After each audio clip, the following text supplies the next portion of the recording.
Shalom, shalom, shalom, shalom, mes chers frères et sœurs à travers le monde. Soyez bénis, que la grâce et la paix du Seigneur soient communiquées à chacun d'entre nous.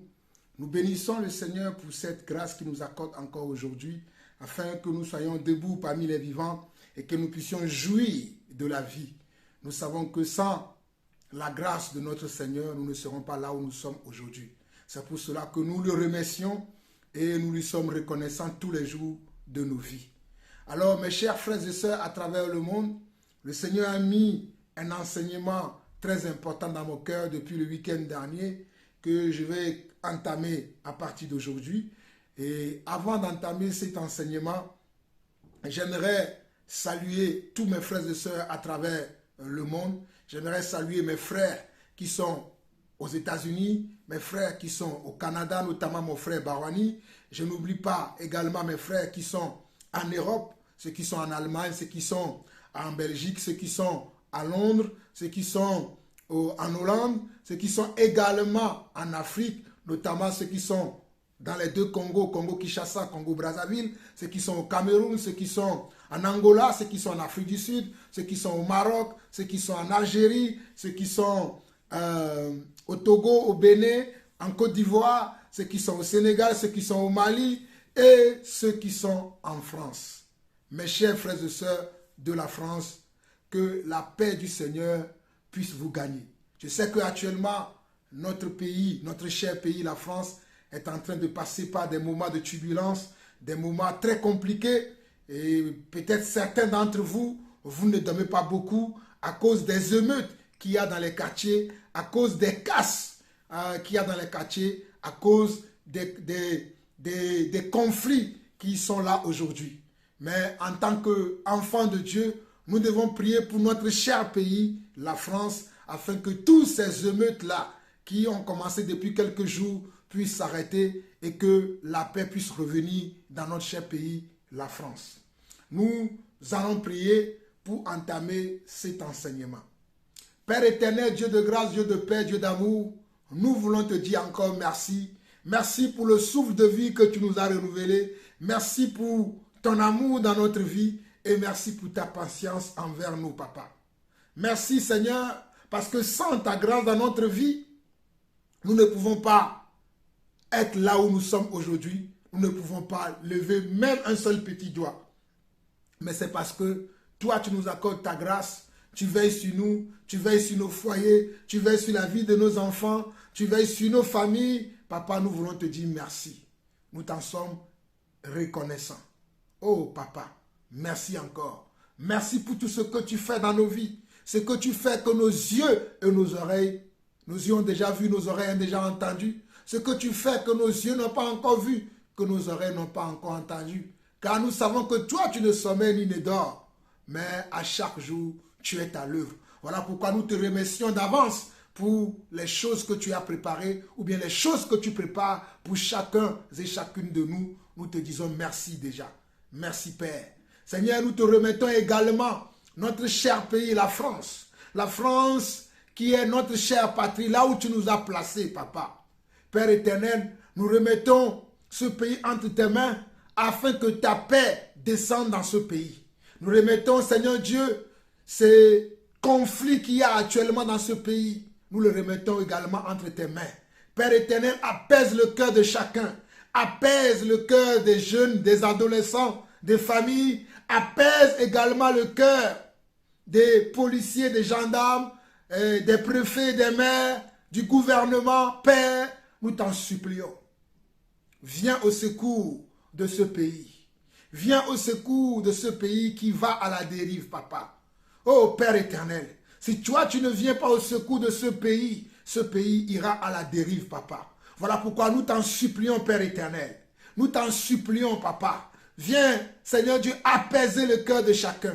Viens donner, Seigneur Dieu, au Papa, la patience, Papa. Viens donner aussi, Seigneur Dieu, au Papa, le respect de l'autorité à ceux qui ont besoin d'avoir le respect de l'autorité, Papa. Viens donner, Seigneur Dieu, le respect de l'âme, le respect de l'autre, l'amour de l'autre à ceux qui ont besoin d'avoir l'amour de l'autre, Papa. Ce pays a besoin de toi. Ce pays a besoin de toi. Ce pays a besoin de toi, Papa. Voilà pourquoi, Père éternel, je t'en supplie encore aujourd'hui. Viens au secours de ce pays. Viens aider ce pays qui est la France, papa. Viens aider les autorités de ce pays. Donne de la sagesse, de l'intelligence, papa. Oh Seigneur Dieu, à toutes ces personnes qui sont élevées, oh Seigneur Dieu, en dignité dans ce pays. Viens donner de la sagesse, Seigneur Dieu, à notre gouvernement. Seigneur Dieu, aux préfets, aux maires. Seigneur Dieu, à la police, à la gendarmerie, Seigneur Dieu, aux médecins, à toutes ces personnes, papa, qui sont dans ce conflit qu'il y a actuellement dans ce pays. Père éternel, nous t'en supplions, papa. Et surtout, Seigneur Dieu, apaise le cœur de toutes les familles, apaise le cœur de tous les enfants, apaise le cœur de tous les jeunes, et que ce pays redevienne, Seigneur Dieu, papa, ce pays qu'il a toujours été, papa.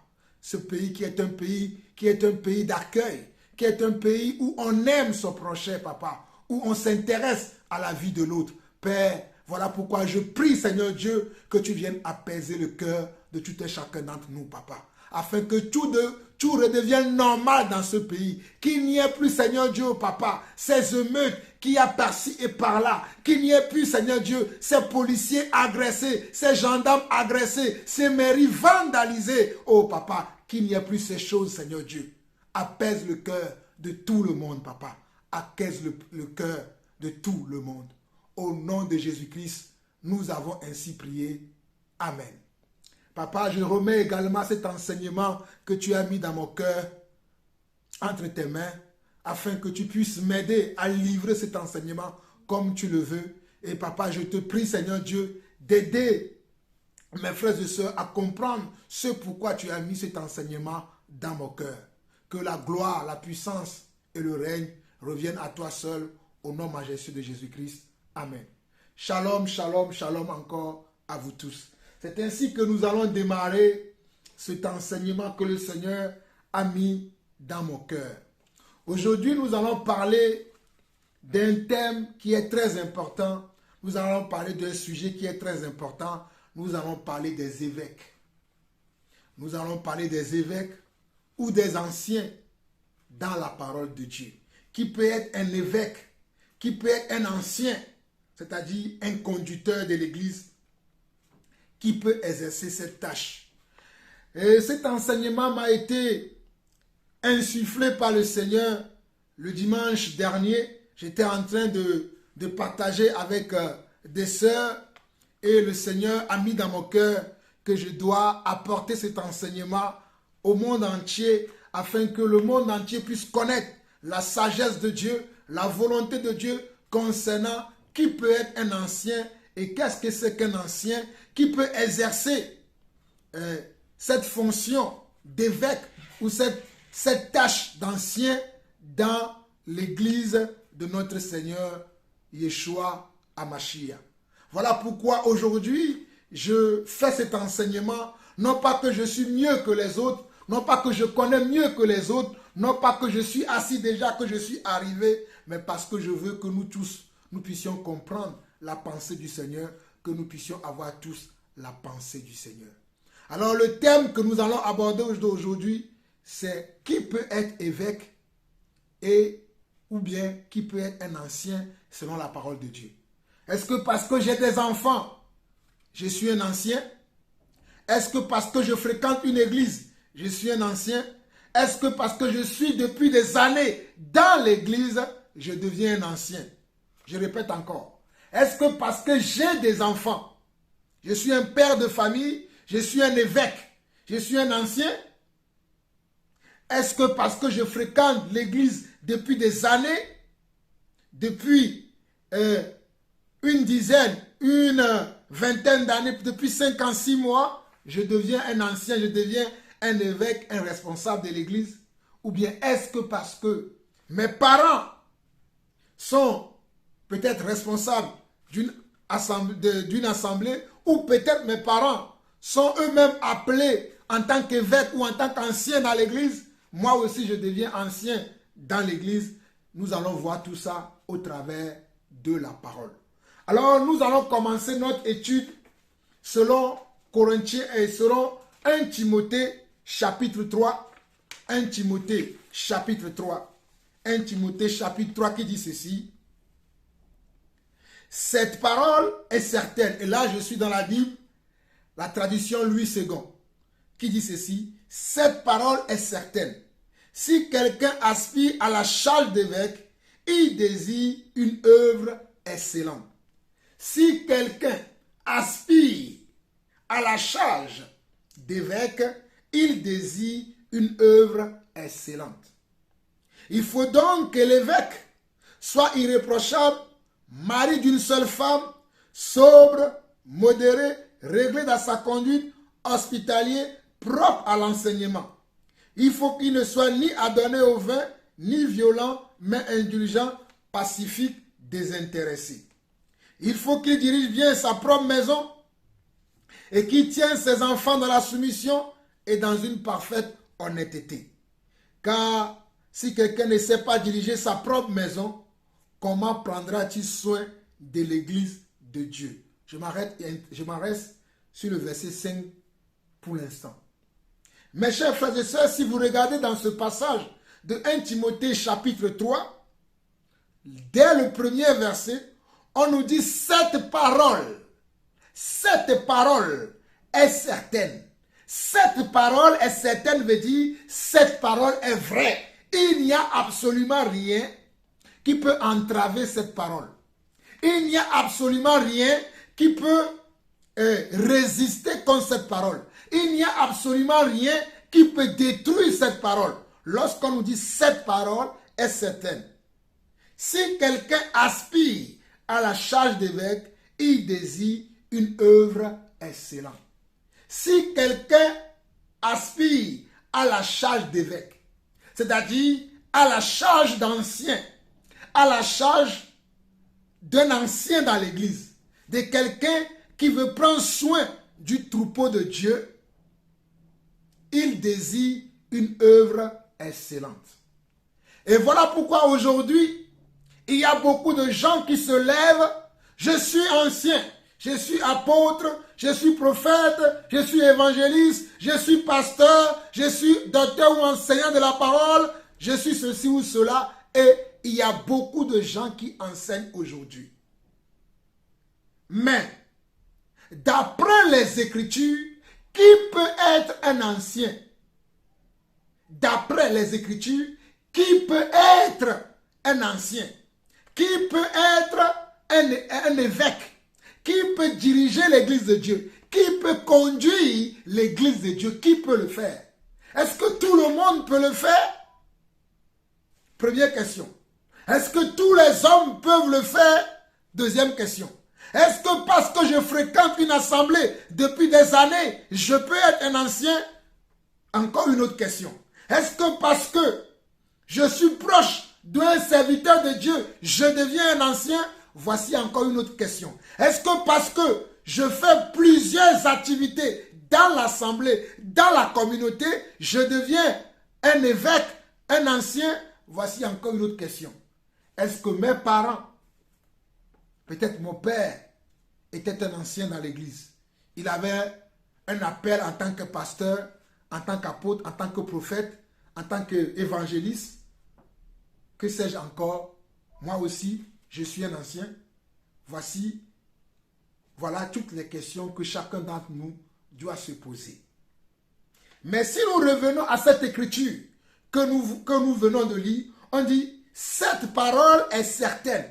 Si quelqu'un aspire à la charge d'évêque, il désire une œuvre excellente. Si quelqu'un a cette aspiration, si quelqu'un croit qu'il peut avoir cette fonction, il désire une œuvre excellente. Si quelqu'un croit qu'il a la capacité, qu'il a les qualités, qu'il a sur sa vie la grâce d'être un ancien, la Bible dit qu'il désire une œuvre excellente.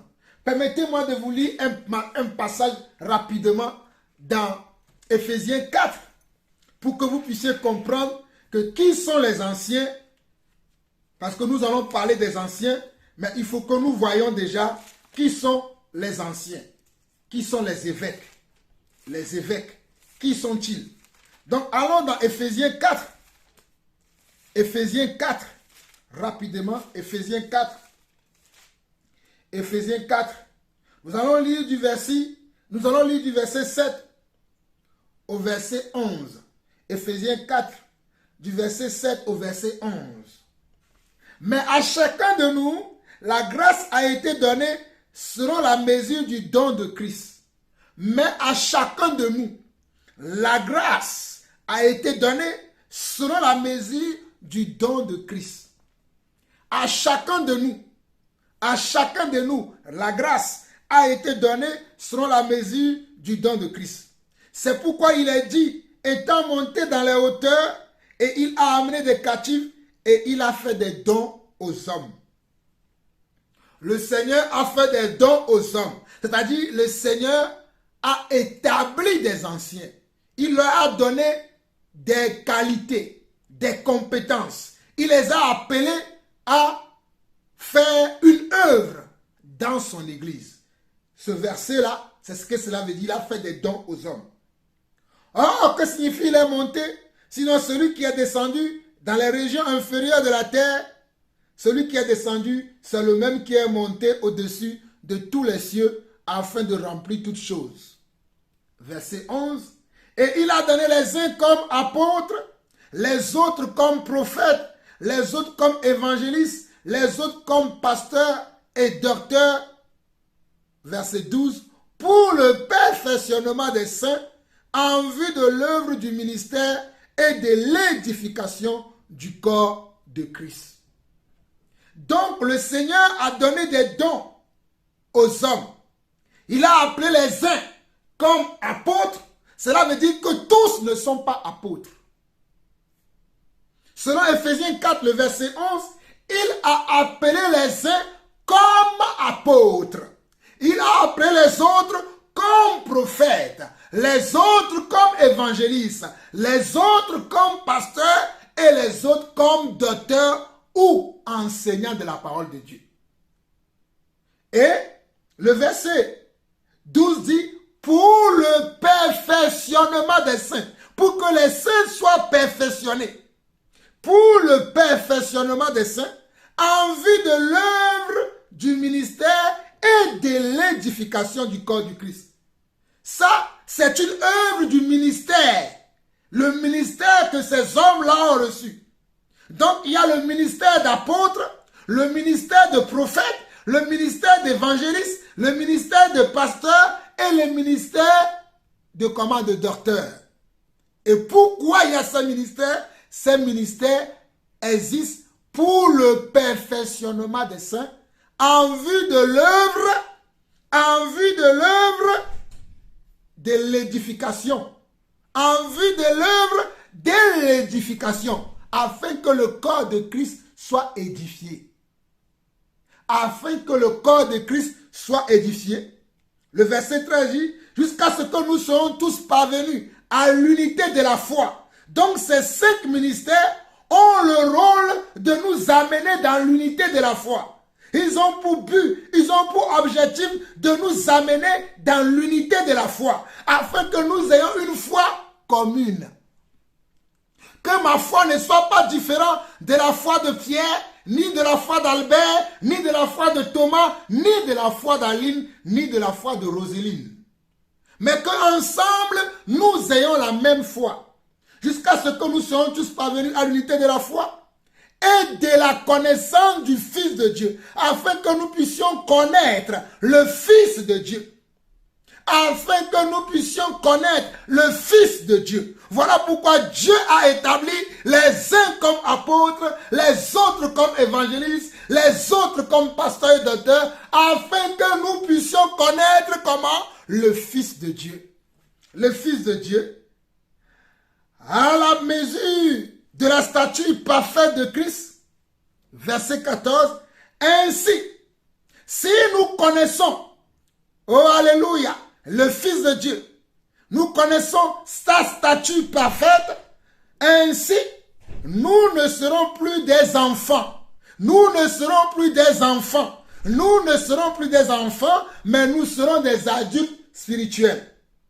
Ainsi, nous ne serons plus des enfants, flottant et emportés à tout vent de doctrine par la tromperie des hommes, par leur ruse dans les moyens de sédition, mais en professant la vérité dans l'amour, nous croîtrons à tous égards en celui qui est le chef, Christ.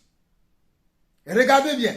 Oh, alléluia. Verset 14 au verset 16, où je vais m'arrêter, dit, ainsi nous ne serons plus des enfants. C'est-à-dire, si ces 5 ministères, si ces 5 types d'évêques, alléluia, si ces 5 types d'anciens, il y a 5 types d'anciens ou il y a 5 types d'évêques. Si ces 5 types d'évêques ou d'anciens exercent leur ministère dans notre vie, le but, c'est que, verset 14 dit, ainsi, nous ne serons plus des enfants flottants et emportés à tout vent de doctrine. Vous voyez, nous ne serons plus des enfants spirituels, des gens qu'on peut malmener, des gens qu'on peut tromper, mais nous serons des personnes, comment, qui ont de la connaissance, qui connaissent leur Dieu. Parce qu'il est écrit, ainsi nous ne serons plus des enfants flottants et emportés à tout vent de doctrine par la tromperie des hommes. Il y a des hommes qui trompent. Mes chers frères et sœurs à travers le monde, il y a des gens au milieu de nous qui sont des trompeurs ou des trompeuses, parce qu'il y en a des femmes aussi qui enseignent. Mais là, quand j'ai lu le passage, il est écrit, il a fait des dons aux hommes avec un grand H. Ok, nous continuons. Par la tromperie des hommes, par leur ruse dans les moyens de sédition, mais en professant la vérité, mais en enseignant la vérité, dans l'amour, alléluia. C'est l'amour qui m'amène à venir ici apporter cet éclairage. Nous croîtrons à tous égards en celui qui est le chef Christ. Nous allons croître en tous égards en celui qui est le chef. Nous allons croître à tous égards, mais en Christ. Nous allons croître à tous égards, mais en Christ. C'est en Christ que nous devons comment? Croître, que nous devons grandir. En dehors de Christ, il n'y a pas de croissance. Même si tu as des milliers d'euros, des milliers de dollars en banque, même si tu as beaucoup de possessions mondaines dans ta vie, sans Christ, il n'y a pas de croissance véritable. Voilà pourquoi il est écrit au verset 15, mais en professant la vérité dans l'amour, nous croîtrons à tous égards en celui qui est le chef Christ. C'est de lui, et grâce à lui, à tous les liens de son assistance, que tout le corps bien coordonné et formant un solide assemblage tire son accroissement selon la force qui convient à chacune de ses parties et s'édifie lui-même dans l'amour. C'est de lui, alléluia, c'est de lui, alléluia, et grâce à tous les liens de son assistance, c'est de lui, oh alléluia, c'est de lui, et grâce à tous les liens de son assistance. Oh merci Jésus, merci Yeshua Mashiach, merci pour toute ton assistance dans ma vie. Tu m'as toujours assisté comme tu m'assistes encore en ce jour afin que je puisse livrer ce message. Père, je m'abandonne entre tes mains afin que je puisse parler de ta part à ton peuple. Il dit, au verset 16, c'est de lui et grâce à tous les liens de son assistance que tout le corps bien coordonné et formant un solide assemblage tire son accroissement selon la force qui communique à chacun de ses parties et s'édifie lui-même dans l'amour. Donc c'est grâce au Seigneur Jésus qu'il y a cette tâche, cette fonction, cette mission d'apôtre, de prophète, d'évangéliste, de pasteur et de docteur dans l'église. C'est grâce à Christ qu'il y a ça. Ce n'est pas grâce à un individu quelconque. Ce n'est pas grâce à mon grand-père. Ce n'est pas grâce à ma grand-mère. Ce n'est pas grâce à mes études. Mais c'est grâce à Christ. Parce que c'est lui qui a décidé selon son bon vouloir et le faire d'accorder à certains types d'hommes sur la terre, d'accorder à certaines personnes une grâce qu'on appelle apôtre, prophète, évangéliste, pasteur et docteur. Et ce sont ces 5 types de grâces-là qui sont quoi? Qui sont des évêques. Qu'on peut appeler des évêques selon la parole de Dieu. Je répète encore. Ce sont ces 5 types. Je répète encore. Ce sont ces 5 types de grâces ou de dons ou d'appels ministériels. Je précise. Ou d'appels ministériels parce qu'il y a plusieurs types de grâces, il y a plusieurs types d'appels, mais l'appel ministériel, il n'y en a que 5. Et ça là, le Seigneur l'a accordé aux hommes, uniquement aux hommes. Car nous avons vu selon la parole, ou d'après la parole d'Éphésiens 4, le verset 11, qu'il a appelé les uns comme apôtres, les autres comme prophètes, les autres comme pasteurs, les autres comme évangélistes et les autres comme comment? Comme pasteurs et docteurs, comme évangélistes et les autres comme docteurs. Cela veut dire que les apôtres sont différents des prophètes et que les prophètes sont différents des évangélistes et que les évangélistes sont différents de comment? Sont différents aussi des pasteurs et les pasteurs sont différents des enseignants. Mais ces 5 types d'appels-là,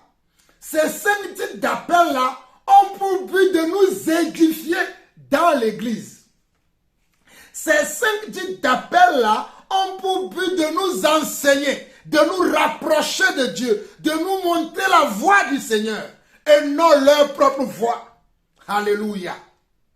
Je répète encore, les 5 types de grâces, les 5 types de dons, les 5 types d'appels ministériels ont pour objectif, ont pour mission, ont pour but de nous amener dans la volonté de Dieu, de nous amener à connaître Dieu, de nous amener à nous édifier. Ils vont nous édifier, ils vont nous fonder sur le roc, ils vont nous fonder sur Christ. Et ils ne sont pas tous pareils. Ces 5 types d'appels ne sont pas tous pareils. Ils sont différents les uns des autres. Ils sont différents des uns des autres. Si je prends un exemple de l'apôtre Paul et de l'apôtre Pierre ou de l'apôtre Jean, ils n'agissaient pas de la même manière, ils ne parlaient pas de la même manière et ils n'enseignaient pas de la même manière. Mais ils œuvraient pour Christ.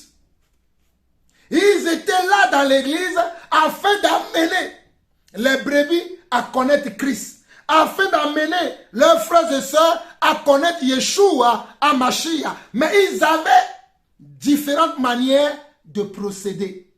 Ils n'étaient pas tous pareils. Ils étaient différents les uns des autres.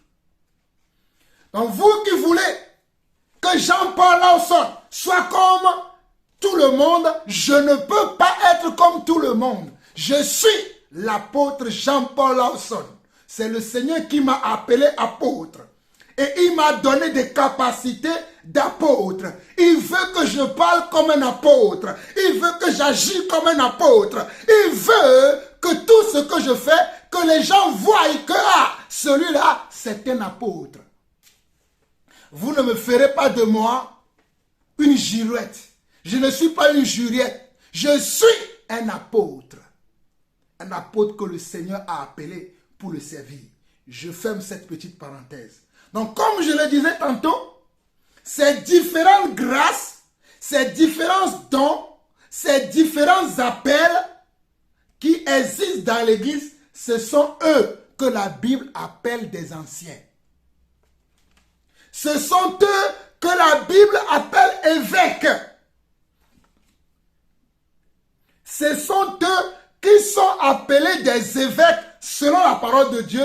Ce sont eux qui sont appelés des anciens selon la parole de Dieu. C'est ce que je veux vous amener à comprendre aujourd'hui. Ce n'est pas parce que quelqu'un fréquente l'église depuis 20 ans qui devient un évêque. Non. C'est vrai que quelqu'un peut être dans l'église 20 ans après et il se retrouvera être un ancien. Ça peut arriver. Mais cela ne veut pas dire que tous les hommes qui fréquentent l'église depuis 20 ans sont des évêques. Non. Cela ne veut pas dire que tous les hommes qui fréquentent l'église depuis 6 mois sont des évêques. Non. Mais il peut y avoir quelqu'un qui fréquente l'église et après 6 mois, après 1 an, après 2 ans, peu importe, le Seigneur lui révèle qu'il est un ancien. Le Seigneur confirme par la bouche peut-être d'un autre frère, ancien comme lui, que tu es un ancien. Ça peut arriver. Mais cela ne fait pas de tous les hommes qui sont dans l'assemblée, qui sont des anciens, qui sont des évêques. Non. Tous les hommes qui fréquentent l'assemblée ne peuvent pas être des évêques. Les évêques sont établis d'avance par Dieu. Je répète encore, les évêques sont établis d'avance par Dieu. Je crois que maintenant vous comprenez. Et à chaque fois que vous allez tomber sur ce mot évêque ou sur ce mot ancien dans la Bible, pensez aux 5 types de ministères qui existent. Pensez aux 5 types de grâces, aux 5 types de dons, aux 5 types d'appels qui existent dans la parole. Ce sont eux que la Bible appelle comment? Appelle des évêques, appelle des anciens. Voilà pourquoi, selon notre texte de base, qui est dans 1 Timothée 3, et que nous avons lu du verset 1 au verset 5, nous allons le relire et je vais commencer par expliquer encore davantage. Selon 1 Timothée chapitre 3, le verset 1 au verset 5, il est écrit « Cette parole est certaine. Si quelqu'un aspire à la charge d'évêque, c'est-à-dire si quelqu'un ressent dans son cœur qu'il est appelé à être un ancien, à être un évêque, il désire une œuvre excellente. C'est une œuvre excellente parce que ça n'émane pas de lui. C'est Dieu qui met dans son cœur cette volonté de le servir. Parce que Dieu l'a appelé depuis le sein de sa maman. Mais lui ne le savait pas. Il vient de le découvrir. Et il dit, je vais me mettre à part pour servir Dieu. C'est une très belle œuvre. C'est une œuvre excellente. Et regardez ce que la parole dit. Il faut donc que l'évêque, c'est-à-dire l'ancien, soit irréprochable, mari d'une seule femme, sobre, modéré, réglé dans sa conduite, hospitalier, propre à l'enseignement. Ceux qui pensent que l'ancien, c'est celui qui va partager que de la nourriture dans l'église, vous vous trompez. L'ancien n'a pas pour rôle de partager que de la nourriture dans l'église. Il a pour but d'enseigner, de prendre soin de troupeaux de Dieu, de recadrer, d'encadrer et de donner la direction au troupeau de Dieu. Voilà pourquoi il est écrit au verset 2 de 1 Timothée chapitre 3, il faut donc que l'évêque, c'est-à-dire l'ancien, soit irréprochable, mari d'une seule femme, sobre, modéré, réglé dans sa conduite, hospitalier, propre à l'enseignement. Propre à l'enseignement. Propre à l'enseignement. Il faut qu'il ne soit ni adonné au vin, ni violent, mais indulgent, pacifique et désintéressé. On dit il faut qu'il ne soit ni adonné au vin. On n'a pas dit qu'il ne doit même pas goûter du vin. Je connais des gens qui ne boivent pas d'alcool. C'est une décision très sage que j'encourage. Mais l'écriture n'est pas dit de ne pas boire du tout. On dit qu'il ne soit adonné. Cherchez la définition du mot adonné dans le dictionnaire. Il ne faut pas qu'il soit quelqu'un qui est un gros buveur de vin. C'est ça ce que cela veut dire. Ni violent, il ne doit pas être violent, mais indulgent. C'est quelqu'un qui doit avoir en lui de l'indulgence. Alléluia. Il doit être quelqu'un qui a de l'indulgence en lui, qui n'attaque pas les frères et sœurs en désordre. Il doit avoir de la patience. Il doit avoir de la maîtrise de soi. Il doit savoir comment se comporter. Le verset dit, pacifique. Il doit être quelqu'un qui aime la paix. Il doit être quelqu'un qui aime comment? La paix. Il doit être quelqu'un qui aime la paix. Il doit être quelqu'un qui aime la paix. Pas quelqu'un qui prône la guerre et qui aime la guerre. Il doit être quelqu'un qui est désintéressé. Il ne doit pas être quelqu'un qui aime les intérêts. C'est quelqu'un qui doit être désintéressé. Désintéressé des dessous de table, désintéressé de la poche de ses frères et sœurs, désintéressé de l'amour du monde, désintéressé de la gloire, désintéressé du sexe opposé. Ah oui, je dis bien désintéressé du sexe opposé. Regardez bien, il faut qu'il dirige bien sa propre maison. Il faut que l'ancien dirige bien sa propre maison d'abord. Il faut que l'évêque dirige bien sa propre maison. Ah, il faut que l'évêque, c'est inévitable. C'est inévitable. Il faut que l'évêque dirige bien sa propre maison et qu'il tienne ses enfants dans la soumission et dans une parfaite honnêteté. Aujourd'hui, on voit des anciens qui ne dirigent pas bien leur maison, qui ne tiennent pas leurs enfants dans la soumission, ni dans une parfaite honnêteté. Mais qui les a établis anciens? Ce n'est pas Dieu. Mais quand Dieu établit des anciens, voilà les caractéristiques que les anciens doivent avoir. Voilà les caractéristiques que ces anciens-là, ces évêques-là doivent avoir. Ici, je ne suis pas en train de parler du catholicisme. Je ne suis pas en train de parler des évêques catholiques. Parce que si vous tapez ce mot évêque dans Google ou bien sur Internet, vous allez trouver que toutes les choses dont on parle, la plupart de ce qu'on dit concerne l'Église catholique. Et ce sont les choses dont on a tordu le sens. Mais le mot évêque ne vient pas du catholicisme.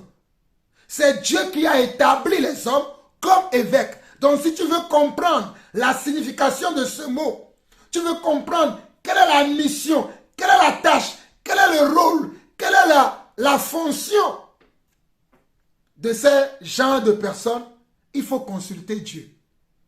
Alléluia. Même si le dictionnaire peut nous aider pour comprendre ces mots-là. Alléluia. Verset 5. Car si quelqu'un ne sait pas diriger sa propre maison, comment prendra-t-il soin de l'église de Dieu? Si quelqu'un ne sait pas conduire sa propre maison, comment pourra-t-il conduire l'église de Dieu? Si quelqu'un ne sait pas conduire sa propre maison, comment pourra-t-il conduire l'église de Dieu?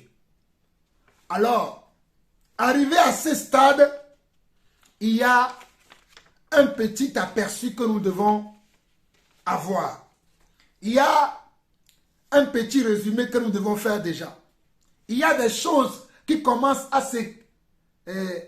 avoir du sens déjà dans notre esprit. Nous comprenons déjà que être évêque n'est pas donné à tout le monde. Être évêque n'est pas donné à tout le monde.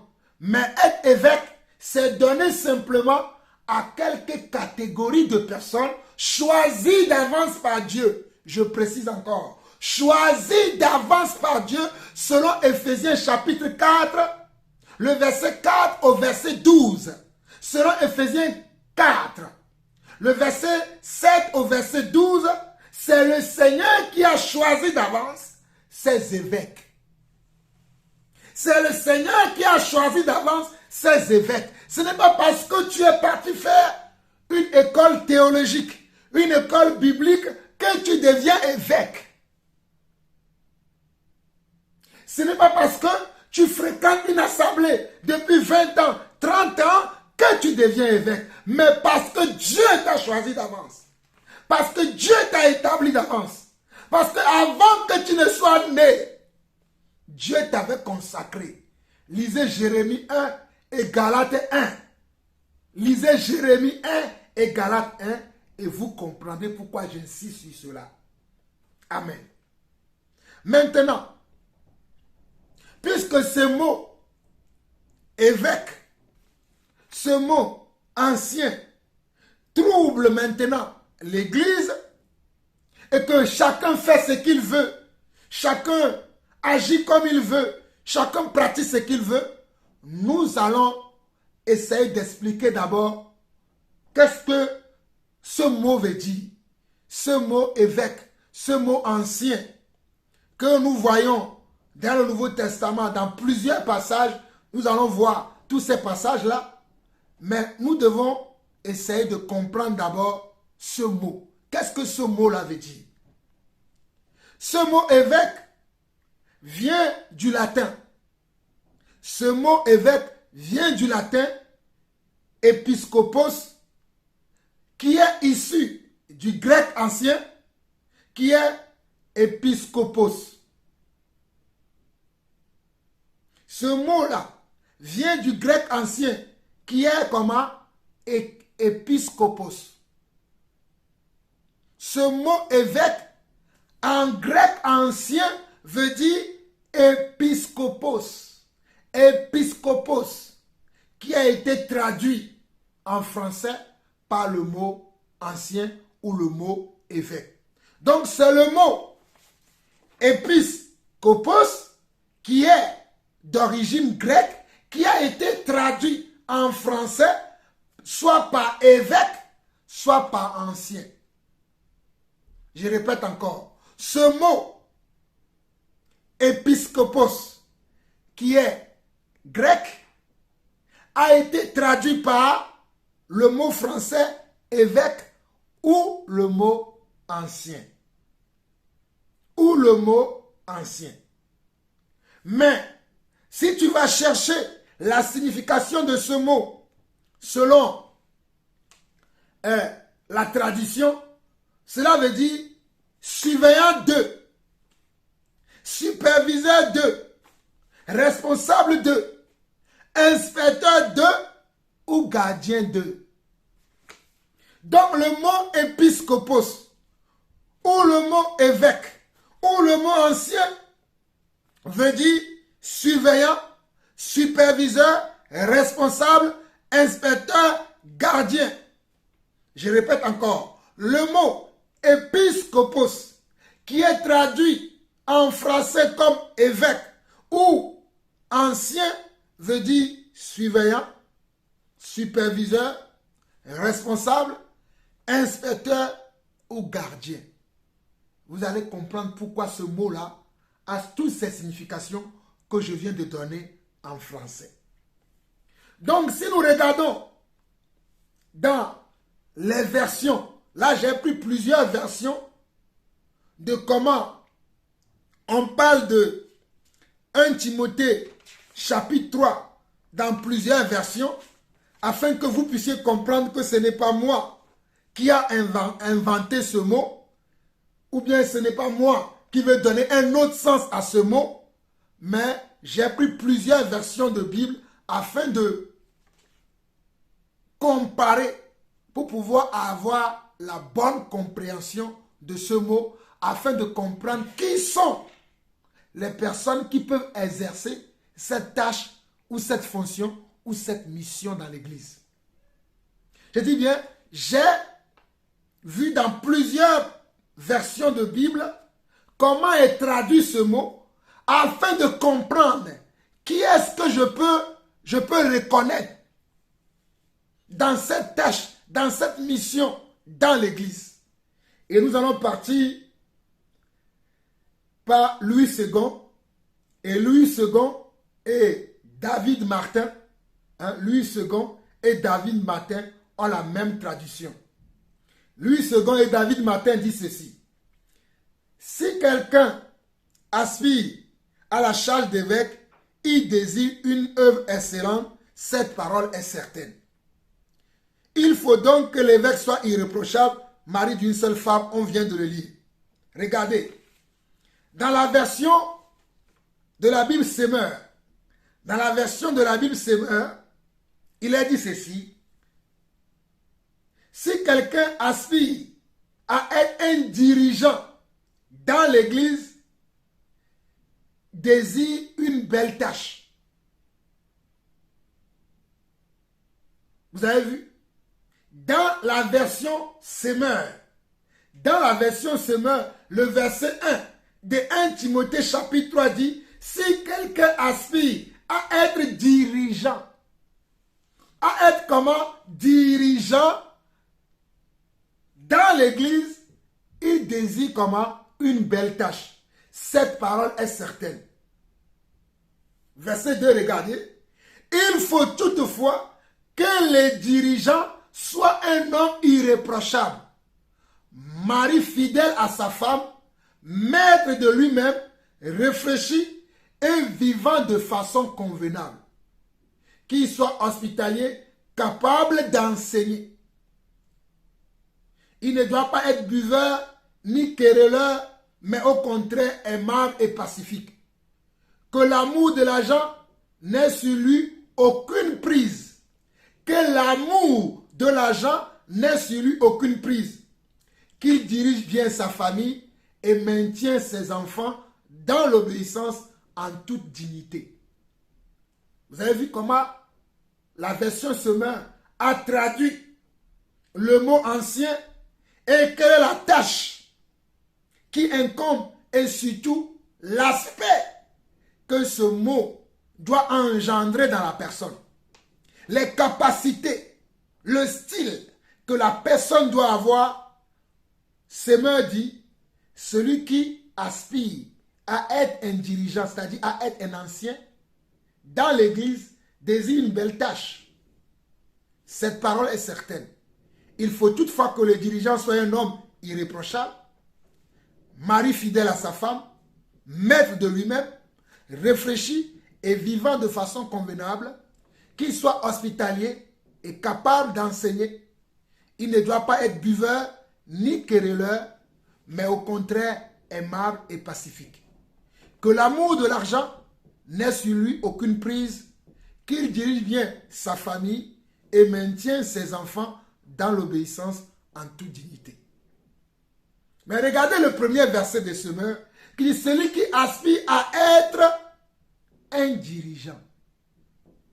Il va diriger qui? Il va diriger l'église. Donc les anciens, ce sont ceux qui dirigent l'église. Tout le monde ne peut pas diriger l'église. Dans une église où il y a 20 personnes, si les 20 personnes sont tous des dirigeants, qui va diriger qui? Répondez-moi à cette question. Dans une église où il y a 2000 personnes, si tous les 2000 personnes sont des dirigeants, qui va diriger qui? Voilà pourquoi, dans le plan établi par Dieu, tout le monde n'est pas dirigeant. Voilà pourquoi dans le plan établi par notre Père, Yeshua Hamashiach, c'est à quelques-uns qu'il a donné cette grâce, qu'il a confié cette tâche d'être les dirigeants. Dans une entreprise, tout le monde n'est pas PDG. Dans une entreprise, tout le monde n'est pas PDG. Dans une société, tout le monde n'est pas président. Un seul est président. Et les autres sont ses subordonnés. Ils écoutent les voix du dirigeant. Donc tout le monde ne peut pas dire, je suis appelé au ministère. Peut-être pendant que tu es dans l'entreprise, plus tard tu deviendras un PDG de ta propre entreprise. Mais pour l'instant, tu es sur la subordination d'un autre chef d'entreprise jusqu'à ce que tu sois prêt pour être comment? Ton propre dirigeant là où tu seras. Alléluia. Je bénis le Seigneur pour sa sagesse. Je répète encore cette phrase. Peut-être, toi aussi, tu as le devenir. Tu vas devenir un chef d'entreprise. Tu vas devenir comment? Un dirigeant, un ancien. Mais pour l'instant, tu dois être subordonné à celui qui vous dirige jusqu'à ce que tu sois prêt pour aller entamer, comment? Ta propre communauté. J'avance. Nous allons voir la version Louis II, mais second 21. N'oubliez pas, il y a Louis II, mais il y a Louis II 21. Et là, maintenant, nous allons voir la version Louis II, mais second 21, qui dit ceci. Cette parole est certaine. Si quelqu'un aspire à la charge de responsable, c'est une belle tâche qu'il désire. Si quelqu'un aspire à la charge de responsable, si quelqu'un aspire à la charge de responsable, responsable veut dire évêque, responsable veut dire, excusez-moi, veut dire ancien. Le mot responsable veut dire ancien. Le mot responsable veut dire comment évêque. C'est comme ça que Second 21 a traduit le mot épiscopos qui vient du grec. Le mot épiscopos a été traduit selon la Bible Second 21 responsable. Voilà pourquoi on nous dit dans Second 21 1 Timothée chapitre 3 dit cette parole est certaine, si quelqu'un aspire à la charge de responsable, c'est une belle tâche qu'il désire. Il faut donc que le responsable soit irréprochable, fidèle à sa femme, sobre, réfléchi, réglé dans sa conduite, hospitalier, capable d'enseigner. Capable d'enseigner. Si tu n'es pas capable d'enseigner, tu n'es pas responsable d'église. Tu n'es pas évêque. Tu n'es pas ancien. Non. Si tu n'es pas capable d'enseigner. Parce qu'il est question de conduire le troupeau de Dieu. Il est question de diriger l'église de Dieu. La colonne et l'appui de la vérité. Ce n'est pas donné à n'importe qui. Ce n'est pas donné aux beaux parleurs. C'est donné à ceux-là qui n'ont pas froid aux yeux. Ceux-là qui savent comment dire oui quand il faut dire oui. Ceux-là qui savent comment dire non quand il faut dire non. Ceux-là qui savent comment régler les gens. Ce n'est pas donné à tout le monde. Je continue. Verset 3. Il ne doit pas être buveur, violent, ni attiré par le gain. Regardez comment lui, il écrit, il traduit être désintéressé. Il dit, ni attiré par le gain, mais au contraire, doux, pacifique et désintéressé. Il faut qu'il dirige bien sa propre maison et qu'il tienne ses enfants dans la soumission et un entier respect. En effet, si quelqu'un ne sait pas diriger sa propre maison, comment prendra-t-il soin de l'église de Dieu? En effet, si quelqu'un ne sait pas comment diriger sa propre maison, comment pourra-t-il diriger l'église de Dieu? Donc, les anciens dirigent l'église de Dieu. Donc, les anciens, leur rôle, c'est de diriger, c'est de conduire, c'est d'être responsable de l'église de Dieu. Alléluia. Et ça, c'est Dieu lui-même qui l'a voulu. Ce n'est pas Jean-Paul Lawson qui a décidé qui va conduire l'église, qui va enseigner l'église. Mais c'est Dieu qui a établi Jean-Paul Lawson. Alléluia. C'est Dieu qui a établi tous les prédicateurs véridiques, cohérents, corrects. C'est Dieu qui les a établis afin qu'ils dirigent, afin qu'ils conduisent l'église de Dieu. Cela vient de Dieu. Cela ne vient pas des hommes, mais c'est Dieu qui les a établis. Alléluia. Nous bénissons le Seigneur pour cela. Regardons encore dans la version Darby. Regardez encore dans la version Darby. La dernière version que nous allons voir et je vais expliquer encore. Cette parole est certaine. Que si quelqu'un aspire à la surveillance, regardez ce que Darby dit. Cette parole est certaine. Que si quelqu'un aspire à la surveillance aspire à la surveillance, il désire une œuvre bonne. Il désire une œuvre bonne. Il faut donc que le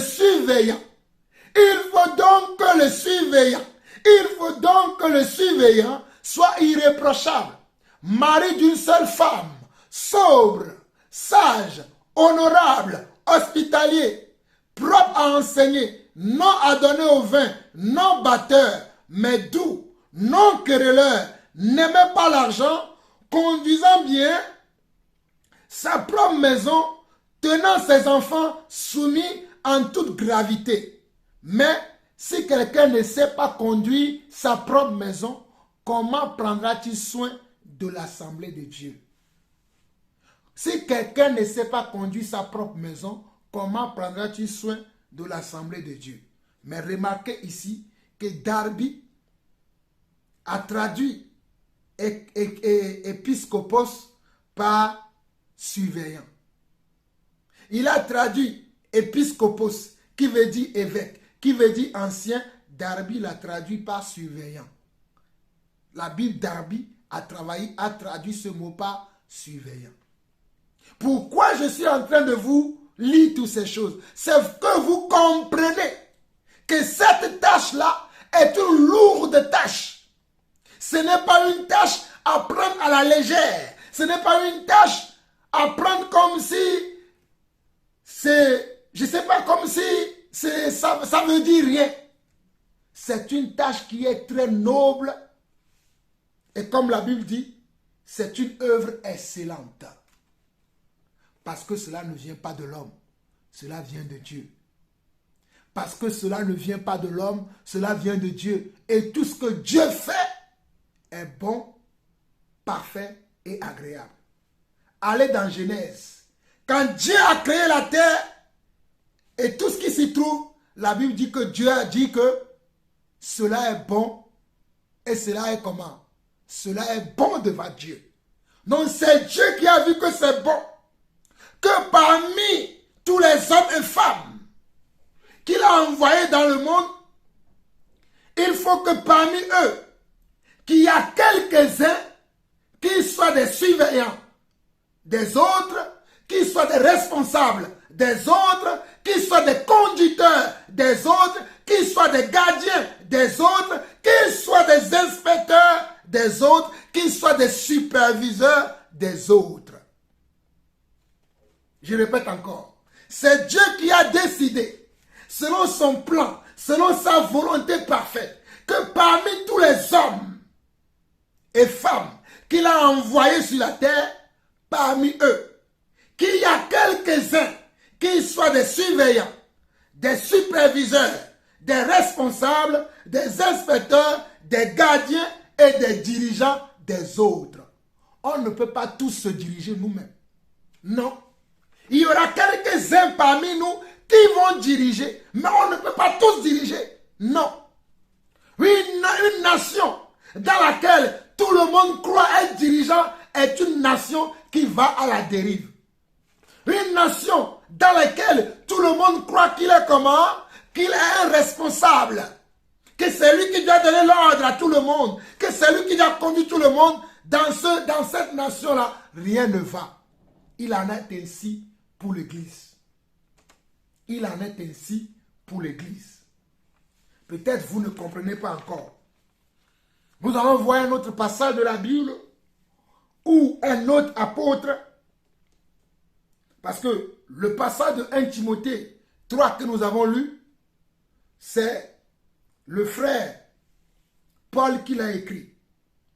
Maintenant, si nous voyons un autre passage, selon encore un autre apôtre, nous allons voir sans penser. Prenons 1 Pierre chapitre 5. Nous sommes toujours dans la détermination, ou bien nous cherchons toujours la bonne compréhension de ce mot ancien ou ce mot évêque. Allons dans 1 Pierre chapitre 5. Et nous allons prendre la Bible, la traduction Louis II et la traduction Strong. La traduction Louis II et la traduction Strong disent la même chose ou bien sont pareils. Nous allons lire du verset 1 au verset 5. Regardez ce qu'ils disent. Voici les exhortations que j'adresse aux anciens qui sont parmi vous. Moi, ancien comme eux, témoin des souffrances de Christ et participant de la gloire qui doit être manifestée. Ici, c'est l'apôtre Pierre qui donne ses recommandations, qui donne ses ordres. Voilà pourquoi tout le monde ne peut pas être un surveillant, un dirigeant, un responsable, un inspecteur, un gardien de l'église. Il y en a quelques-uns qui peuvent l'être. Parce que ici, Pierre dit, voici les exhortations que j'adresse aux anciens qui sont parmi vous. Aux anciens qui sont parmi vous. C'est-à-dire, parmi vous, les croyants à qui j'écris, il y en a quelques-uns qui sont des responsables, des surveillants, des inspecteurs, des gardiens de vous tous. C'est à eux que je m'adresse. Alléluia. Voilà pourquoi il dit, voici les exhortations que j'adresse aux anciens qui sont parmi vous, moi ancien comme eux, témoin des souffrances de Christ et participant de la gloire qui doit être manifestée. Regardez le verset 2.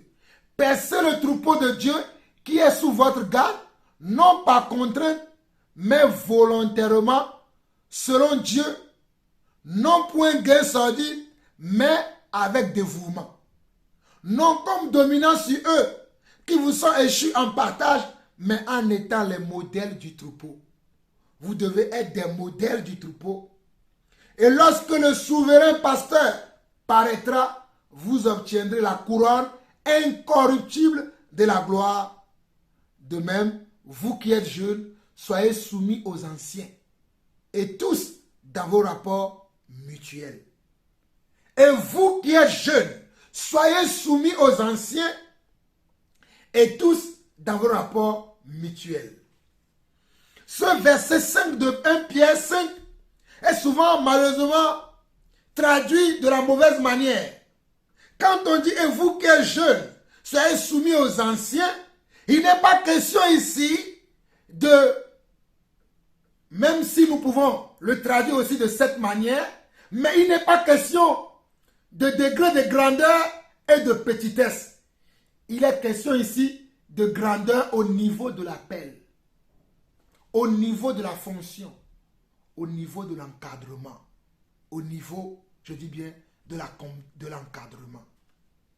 C'est-à-dire, vous qui n'êtes pas dans la peau des anciens, vous qui n'êtes pas dans la fonction d'anciens, vous qui n'êtes pas dans la charge, dans la mission de responsable, soyez soumis, soyez humbles devant ceux qui sont dans cette responsabilité. Alléluia. Soyez humbles devant ceux-là. Ne dites pas moi aussi j'ai étudié. J'ai bac plus 10. Je sais lire la parole aujourd'hui. Je peux discuter. Ce n'est pas une question d'intelligence. C'est une question d'appel. Ce n'est pas une question d'intelligence. C'est une question d'appel. Alléluia. C'est une question d'appel. Si Dieu ne t'a pas appelé à conduire l'église, parce que tu maîtrises bien les livres de la Bible, et tu veux aller parler, parce que tu maîtrises bien les livres de la Bible, je te dis aujourd'hui solennellement, en tant qu'apôtre du Seigneur, fais attention à toi. Si Dieu ne t'a pas appelé, tu cours un grand risque, mon frère. Tu cours un grand risque, prédicateur. Assure-toi que Dieu t'a appelé. Sinon, sois humble. Humilie-toi. Chez les personnes que Dieu a appelées. Rabaisse-toi. Fais comme si tu ne connais rien. Et accepte que ce que Dieu a appelé t'enseigne. C'est pour ton bien que je dis cela. Si tu veux écouter, écoute. Si tu ne veux pas écouter, continue de faire ce que tu as envie de faire. Là, c'était la Bible, Louis II, plus strong. Maintenant, nous allons prendre la version Semeur. La version Semeur dit ceci. Je ferai à présent quelques recommandations à ceux parmi vous qui sont responsables de l'Église. Je leur parle en tant que responsable, comme eux, et témoin des souffrances du Christ. Moi qui ai aussi part à la gloire qui va être révélée. Comme des bergers, prenez soin du troupeau de Dieu qui vous a été confié. Vous voyez? Comme des bergers. Comme des bergers. Comme des bergers. Comme des bergers. Comme des bergers, prenez soin du troupeau qui vous a été confié. Veillez sur lui, non pas de voix, mais de plein gré. Veillez sur lui, non pas de voix, mais de plein gré. Comme Dieu le désire. Faites-le, non comme si vous étiez contraint, mais par dévouement. Dévouez-vous à cette tâche. Alléluia. Dévouez-vous à cette tâche. Soyez dévoués. Soyez comment spontanés. Soyez comment courageux. Soyez comment aimants. Soyez comment désintéressés. Soyez comment très aimants lorsque vous exercez cette mission. Lorsque vous exercez cette tâche. Vous avez compris? On ne doit pas faire cette tâche avec amertume, avec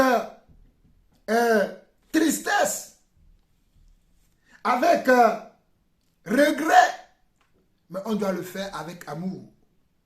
Car la version Semeur de 1 Pierre chapitre 5, le verset 1 au verset 5 dit: je ferai à présent quelques recommandations à ceux parmi vous qui sont responsables de l'Église. À ceux parmi vous qui sont responsables de l'Église. Je parle en tant que responsable. Vous voyez? Tout le monde n'est pas responsable de l'Église. Ce n'est pas parce que papa est converti que papa est devenu responsable de l'Église. Ce n'est pas parce que maman est convertie que maman est devenue responsable de l'Église. C'est une question d'appel. Alléluia. C'est une question de don. C'est une question de grâce. Voilà pourquoi il est écrit ici. Je leur parle. Pierre qui parle ici dit, je leur parle en tant que responsable comme eux.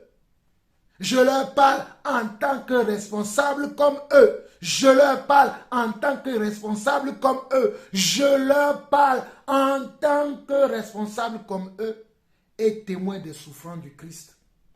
Moi qui ai aussi part à la gloire qui va être révélée. Moi qui ai aussi part à la gloire qui va être révélée. Comme des bergers. Moi qui ai aussi part à la gloire qui va être révélée. Moi comme eux, moi aussi j'ai part à la gloire qui va être révélée, comme vous. Mais comme des bergers, prenez soin du troupeau de Dieu qui vous a été confié. Veillez sur lui, non pas à devoir, mais de plein gré, comme Dieu le désire. Faites-le, non comme si vous étiez contraint, mais pas dévouement. N'exercez pas un pouvoir autoritaire sur ceux qui vous ont été confiés à vos soins, mais soyez les modèles du troupeau. Ce n'est pas le style de modèle. Le style, je vais montrer par ma manière de faire, ma manière d'agir, ma manière de me comporter, ma manière d'aider, ma manière de diriger, ma manière d'être. Cela va beaucoup plus enseigner et non que je sois un homme qui est qu'un autoritaire, quelqu'un qui aime parler avec comment? Avec grogne et sans rien faire et montrer les choses. Alléluia. Verset 4. Alors, quand le chef des bergers, nous avons un chef des bergers, c'est le chef qui fait des petits chefs. C'est le chef berger qui est Yeshua Mashiach, qui est Jésus-Christ de Nazareth, qui fait des petits bergers, nous qui sommes les apôtres, les prophètes, les évangélistes, les pasteurs ou docteurs et enseignants de la parole de Dieu. Vous recevrez la couronne de gloire qui ne perdra jamais sa beauté. Vous de même, jeunes gens, soumettez-vous. Regardez, vous voyez, vous de même, jeunes gens, soumettez-vous aux responsables de l'Église.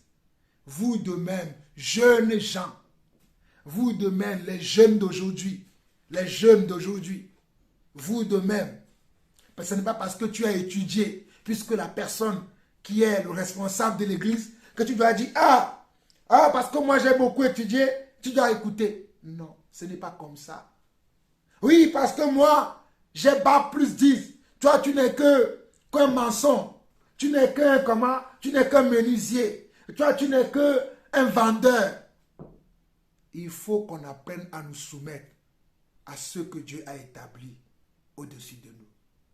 Mes chers frères et sœurs, je vous en supplie, apprenons à respecter ces personnes que Dieu a mis au-dessus de nous. Ces personnes que Dieu a mis responsables de l'Église. Ces personnes que Dieu a mis conducteurs de l'Église. Ces personnes que Dieu a mis gardiens de l'Église. C'est-à-dire gardiens de nos âmes. Responsables de nos âmes. Responsables de nos âmes. Gardiens de nos âmes. Superviseurs de nos âmes. Contrôleurs de nos âmes. Surveillants de nos âmes. Écoutons-les. Soumettons-nous à eux. Lisons également la version d'Arby. La version d'Arby dit ceci. J'exhorte les anciens qui sont parmi vous, moi qui suis ancien avec eux et témoin des souffrances de Christ, qui aussi est part à la gloire qui va être révélée. Percez le troupeau de Dieu qui est avec vous. Percez le troupeau de Dieu qui est avec vous, le surveillant non point par contrainte, le surveillant, non point par contrainte, mais volontairement, ni pour un gain honteux, mais de bon gré, comme dominant sur des héritages, mais de bon gré, comme dominant sur des héritages, mais en étant les modèles du troupeau. Eux tous, ils parlent en étant comment? Des modèles. Nous devons être des modèles. Et quand le souverain pasteur sera manifesté, le souverain pasteur c'est Christ, c'est Yeshua HaMashiach. Vous recevrez la couronne infrétrissable de gloire. Pareillement, vous jeunes gens, soyez soumis aux anciens. Lisons la version Osterval, et je vais m'arrêter sur cette dernière version maintenant. La version Osterval et la version Darby. Ils disent là, et la version Martin plutôt. La version Osterval et la version Martin disent la même chose. Je prie les anciens qui sont parmi vous, moi qui suis ancien avec eux, témoin des souffrances de Christ et participant de la gloire qui doit être manifestée, percez le troupeau de Dieu qui est au milieu de vous, veillant sur lui, non par contrainte, mais volontairement, non point gain honteux, mais par affection, non comme ayant la domination sur les héritages du Seigneur, mais étant les modèles du troupeau. Et lorsque le souverain pasteur paraîtra, vous remporterez la couronne incorruptible de gloire.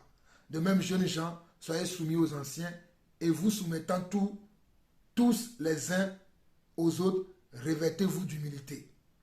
Vous avez vu? Et c'est très important que nous comprenions cela. Voyez-vous, Pierre était aussi comment? Un ancien. C'est-à-dire, il était aussi un conducteur de l'Église. Il était aussi un responsable de l'Église. Il parlait en tant que responsable de l'Église. Il parlait en tant que conducteur de l'Église. Il parlait en tant qu'un aîné de l'Église. Il parlait en tant que quelqu'un qui devait donner les directives. Quelqu'un qui devait enseigner. Donc, la fonction, la mission, la tâche d'évêque ne peut pas être donnée à tout le monde dans l'Église. La mission d'évêque ou d'ancien, de conducteur, de responsable, de dirigeant, de gardien, de berger dans l'Église n'est donnée qu'à quelques-uns. Je répète encore, cette mission, cette tâche n'est donnée qu'à quelques-uns. Si Dieu ne t'a pas donné cette tâche et que tu exerces cette tâche, tu auras de sérieux problèmes. Il faut que Dieu t'amène à cette tâche. Si Dieu ne t'a pas amené à cette tâche, il vaudrait mieux pour toi que tu abandonnes et que tu te soumets à ce que Dieu a appelé pour faire cette tâche. Nous allons voir un dernier passage dans Actes 20. Actes 20. Nous allons lire le verset 17 jusqu'au verset 38. Mais nous allons d'abord lire le verset 17 et après nous allons lire le verset 18, le verset 19, le verset 26, le verset 27 et le verset 28. C'est que ces versets-là qui sont importants parce que je ne veux plus perdre le temps. Je vais m'arrêter à 1h30 pour cette première partie de l'enseignement. Actes 20, le verset 17. Mais si vous êtes à la maison, vous pouvez méditer du verset 17 au verset 38. Moi, je vais lire le verset 17, le verset 18, le verset 19, le verset 26, le verset 27 et le verset 28. Écoutez. Cependant, de Millet, Paul envoya chercher à Éphèse les anciens de l'église. Paul devait quitter Millet. Et avant de quitter Millet, il voulait établir des responsables. Il voulait établir comment? Des guides. Il voulait établir des gardiens. Il voulait établir des bergers. Il voulait établir des surveillants. Il voulait établir des évêques. Verset 18, on nous dit. On dit verset 17. Cependant de Millet, Paul envoya chercher à Éphèse les anciens de l'église. C'est-à-dire les responsables de l'église. Il n'a pas envoyé chercher toute l'église, toute la communauté. Paul a fait appel qu'aux évêques, c'est-à-dire aux responsables, aux bergers, aux conducteurs. Au verset 18, il dit ceci. Lorsqu'il fut arrivé vers lui, il leur dit, vous savez de quelle manière, depuis le premier jour où je suis entré en Asie, je me suis sans cesse conduit avec vous. Ah, nous avons vu que on doit être le modèle. Paul leur dit, vous savez vous-même, depuis que je suis entré en Asie, comment moi-même je me suis comporté avec vous. Alors vous avez le modèle que vous devez imiter. Voilà pourquoi dans 1 Corinthiens chapitre 11, Paul va dire, imitez-moi, car moi aussi j'imite Christ. Paul va dire, imitez-moi, car j'imite Christ. Parce que ici au verset 18, Paul dit, lorsqu'il fut arrivé vers lui, il leur dit, vous savez de quelle manière, depuis le premier jour où je suis entré en Asie, je me suis sans cesse conduit avec vous. Verset 19, servant le Seigneur en toute humilité, avec l'âme et au milieu des épreuves que me suscitaient les embûches des Juifs. Et regardez, au verset 26, il dit, regardez verset 26, parce que nous n'avons plus le temps, j'avance vite, au verset 26, c'est pourquoi je vous déclare aujourd'hui que je suis pur du sang de vous tous. C'est pourquoi je vous déclare aujourd'hui que je suis pur du sang de vous tous. Parce que moi, je vous ai montré le modèle que vous devez imiter. Je vous ai montré ce que vous devez devenir. Je vous ai montré ce que vous devez être. Je vous ai montré ce que vous devez faire. Je vous ai tout montré. Verset 27, il dit, car je vous ai annoncé tout le conseil de Dieu sans rien en cacher. Verset 27, Paul dit, car je vous ai annoncé tout le conseil de Dieu sans en rien cacher. Tout le conseil de Dieu, je vous ai tout annoncé. Tout le conseil de Dieu, je vous ai tout annoncé sans rien en cacher. Je n'ai rien caché quant à ce qui concerne les conseils de Dieu. Alléluia. Quant à ce qui concerne le conseil de Dieu, la pensée de Dieu, la manière de Dieu de faire les choses, la manière de Dieu d'agir, je vous ai tout dit. Waouh! Quelle parole, quelle révélation, quelle méthode. J'aime cette méthode et c'est ce que je pratique moi aussi. Verset 28. Prenez garde à vous-même et à tout le troupeau sur lequel le Saint-Esprit vous a établi évêque. Prenez garde à vous-même. D'abord, prenez garde à vous-même. Quand je prends garde à moi-même, il y a des gens qui m'appellent. Frère, on ne t'entend pas. Frère, on ne te voit pas. Je dois prendre garde d'abord à moi-même. Avant de prendre garde au troupeau sur lequel Dieu m'a établi apôtre. Je dois d'abord me garder moi-même. Parce qu'il est écrit, prenez donc garde à vous-même. Prenez donc garde à vous-même. Prenez donc garde à vous-même et à tout le troupeau sur lequel le Saint-Esprit vous a établi évêque. Sur lequel le Saint-Esprit vous a établi comment? Évêque, pour perdre l'église du Seigneur qu'il s'est acquise par son propre sang. L'église du Seigneur, c'est le Seigneur qui se l'est acquise par son sang. C'est le Seigneur qui a racheté son église. C'est le Seigneur qui a racheté son église comment? Au moyen de son sang, au moyen de la croix de Golgotha, au moyen des insultes, des injures qu'il a reçues à la croix de Golgotha. Ce n'est pas quelqu'un d'autre qui l'a fait, mais c'est le Seigneur seul qui a fait cela. C'est Yeshua Mashiach seul qui a donné sa vie à la croix. Alléluia. Oh, il a donné sa vie. Il a donné sa vie pour que nous soyons là où nous sommes aujourd'hui. C'est lui seul qui l'a fait. Alors, voilà pourquoi il dit, prenez garde. Verset 28. Il dit, prenez garde à vous-même et à tout le troupeau sur lequel le Saint-Esprit vous a établi évêque. Je vous ai dit que c'est le Seigneur qui fait quoi? Qui établit. C'est le Seigneur qui accorde la grâce. Ce n'est pas les hommes. Voilà pourquoi je n'ai peur d'aucun homme, car c'est Dieu qui m'a établi apôtre dans son église, alléluia. C'est Dieu qui m'a établi, Dieu, alléluia. C'est lui qui établit, c'est lui qui est le Saint-Esprit. Voilà pourquoi Paul dira, prenez donc garde à vous-même et à tout le troupeau sur lequel le Saint-Esprit vous a établi évêque. Vous voyez? Dans d'autres versions, il dira, prenez donc garde à vous-même et à tout le troupeau sur lequel le Saint-Esprit vous a établi ancien. Dans d'autres versions, c'est comme ça.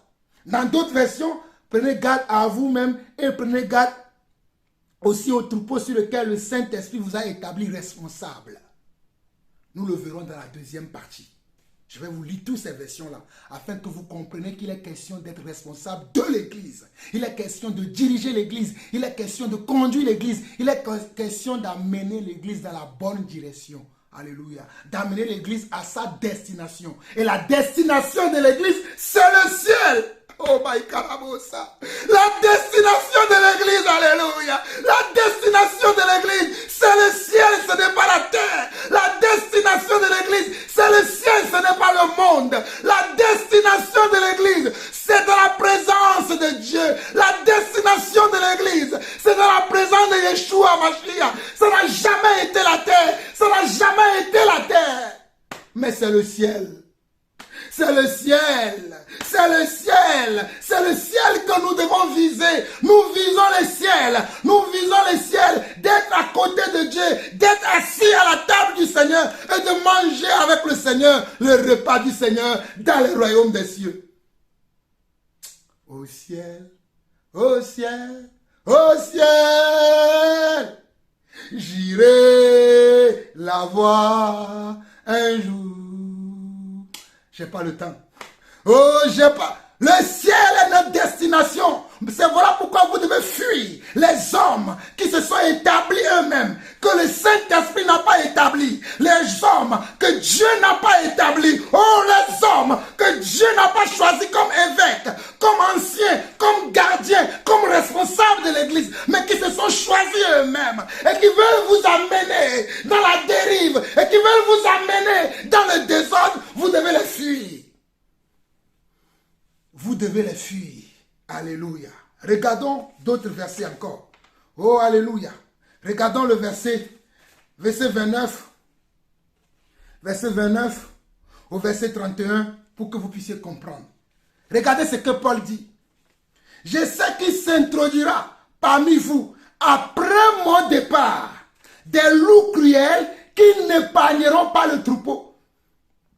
Lorsque dans le verset 17, Paul a appelé les gardiens, les responsables, les bergers, les évêques, les anciens de l'église, et qu'il les a dit, vous savez, au verset 18, il a dit, vous savez comment moi-même je vous ai montré comment vous devez vous conduire, et que je vous ai donné tous les conseils de Dieu. Et à partir du verset 28, il va leur dire, prenez garde à vous-même d'abord.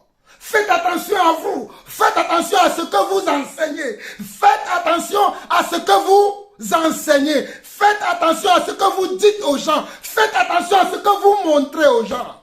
C'est ça la vérité. Qu'est-ce que tu montres à tes fidèles, à ta communauté? Qu'est-ce que tu montres, mon frère? Qu'est-ce que tu montres aux enfants de Dieu? Qu'est-ce que tu montres aux enfants de Dieu?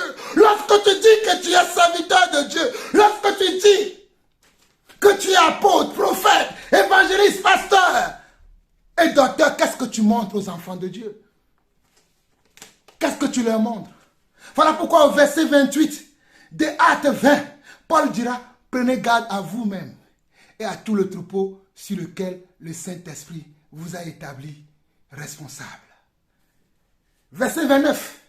Je sais qu'il s'introduira parmi vous, après mon départ, des loups cruels qui n'épargneront pas le troupeau. Lorsque moi je m'en irai, de la même manière que lorsque Christ a quitté la terre et est allé assis au ciel pour nous préparer à chacun d'entre nous une place et enfin il va redescendre pour nous chercher, il y a eu comment? Des mercenaires, il y a eu des rebelles qui sont entrés dans le champ. De la même manière, Paul aussi prévient.